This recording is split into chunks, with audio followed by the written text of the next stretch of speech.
अस्सलाम वालेकुम सब दोस्तों भाइयों अस्सलाम वालेकुम। मेरा नाम तबला नवाज है। साईं गुलाब अली हैदरी साहब मेरा इन्हां दी खैर करे।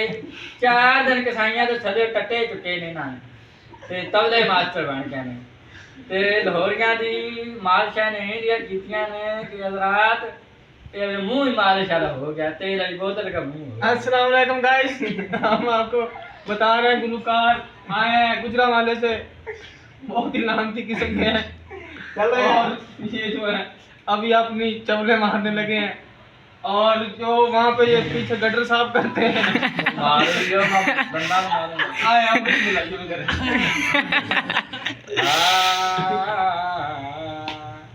ढोलाते मैं हाँ ढोलाते मैं हाँ ज़माना बहुत सरदार जियो जियो ढोलाते मैं हाँ ज़माना बहुत सरदार सरदार रे पावे लड़दार रे सरदार रे पावे लड़दार रे ढोलाते मैं ज़माना बहुत सरदार ढोलाते मैं ज़माना बहुत सरदार। वाह खान साहब, वाह वाह खान साहब।